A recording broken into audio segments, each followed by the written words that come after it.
Hello everyone, and a shout out to the children and youth at St. Mark's. I really missed not getting to meet with you on Sunday morning, so I had this idea, maybe I could make a video to share with you some of the things I wanted to make with you and do with you this week. So it was a learning curve for me, but with the help of my husband and with Irene, I was able to do this. And I thought it's probably like you doing online learning now at school. It's something new and different that you have to get used to and do, but with perseverance, we can do it. One of the things I wanted to do with you this week was to make a cross out of a palm branch. It's something I've done every year for years, and I actually learned it at St. Mark's from the Reverend Don Fado, our retired pastor. My dilemma though this year is we're not in church and there's no palm branches. So I thought, I have to get a little creative.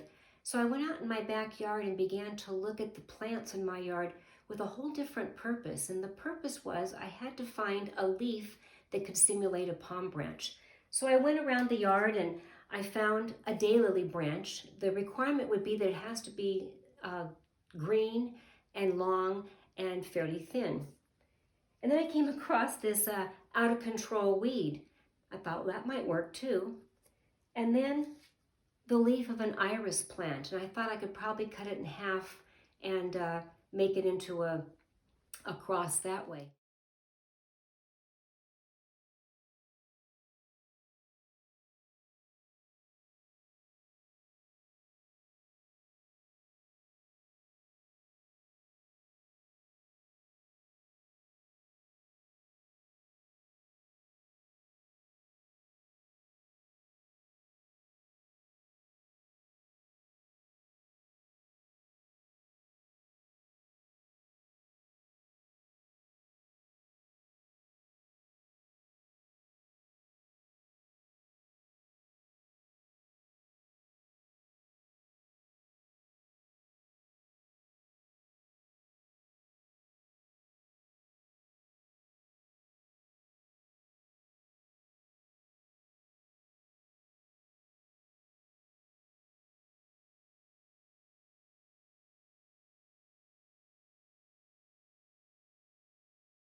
And here was my result, having to improvise. This was the daylily, and this was the iris leaf cut in half. Sad to say, the out of control weed, I was unable to make it into a cross. And the cross is significant, especially this week being Easter week, because we start with the story in Matthew 21 of Jesus entering the city of Jerusalem, and people are laying palm branches down all over the road and their clothes to make like a red carpet for him, and they're waving the branches and they're saying, Hosanna, blessed is he who comes in the name of the Lord. Such a festive mood at that time, as everybody knows that he is there to save them. And that's what Hosanna means, is to save, that finally someone has come that will help them live a richer and better life than they have had before. So the making of the cross out of a palm branch is significant to me. The other thing about Easter to me is the Easter eggs. And I've enjoyed collecting different Easter eggs over the years. A couple of them I have here. These came from a rock shop. So they were rocks that were polished and carved, you might say, or brushed into egg shapes.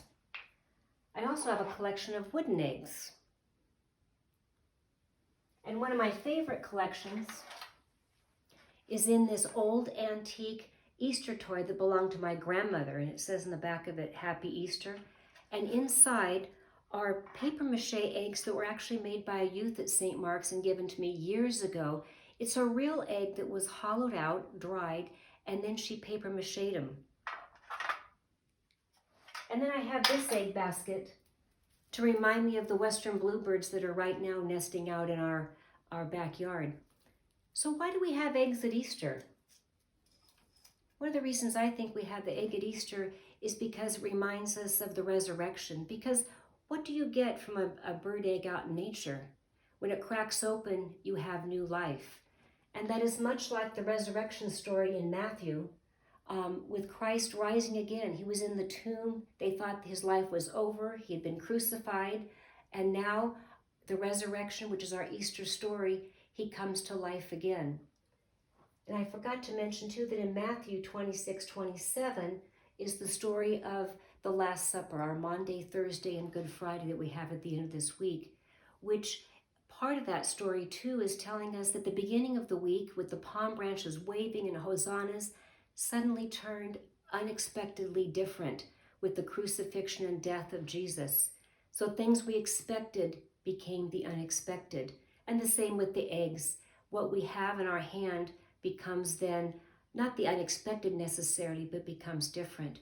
And I think that's Jesus' message to us is he takes our ordinary life and makes it extraordinary. It makes it so we can flourish and go out into the world and treat others with kindness and justice and everybody with love.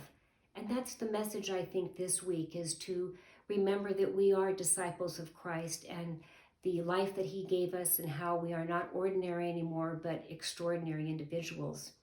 And so I hope this week that maybe you step out into your backyard and find something that you've always looked at and always saw it in a certain way, but now go look at it in a little bit different way and appreciate it for the difference that it can be.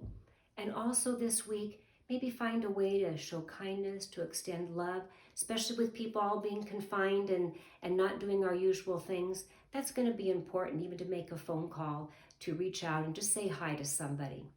So have a terrific week. Take care.